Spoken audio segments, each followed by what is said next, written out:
Our last stop in New Orleans wasn't about ghosts or neon streets. It was about history, family, and letting go.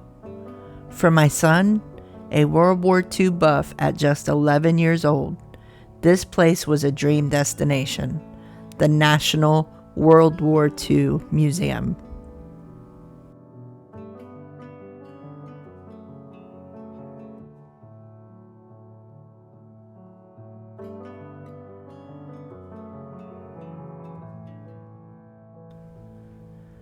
I had planned to take him inside, but his dad called me with a request. Please don't. His granddad wanted the honor of taking him through during their visitation. So I honored that wish. I could have said no, but this trip wasn't about me. It was about him, about giving him the chance to share that love of history with his grandfather. That didn't mean we skipped it altogether. We explored the outside, walking through the Blue Star Memorial Garden, a space dedicated to honoring veterans. I snapped photos, soaking up the quiet reverence of it.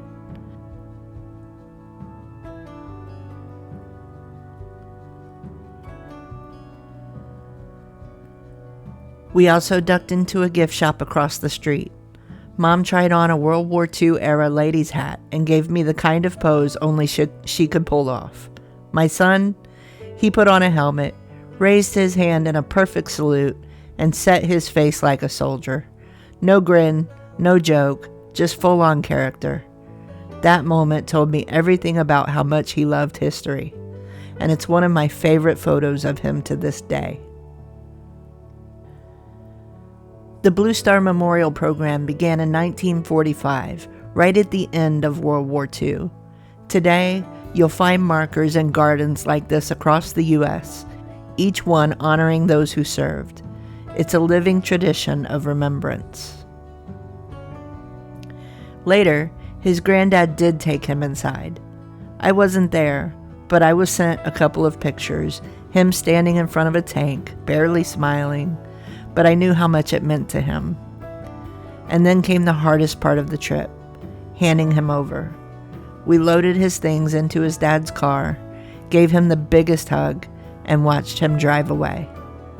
Even knowing I'd see him again in 3 weeks, my heart broke a little. Going home without him was one of the hardest things I've ever done.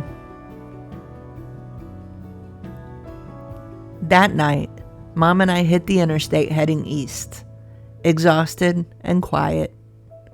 We'd faced haunted hotels, the chaos of the French Quarter, and the scars of Katrina. But this moment, the goodbye at the World War II Museum, was the one that stayed with me. Travel isn't always just about places. Sometimes it's about the people we have to let go of, even for a little while. Thank you for joining me on this New Orleans journey. Don't forget to like, subscribe, and stick around, because TMP Origins continues with even more stories from the early days of my travels.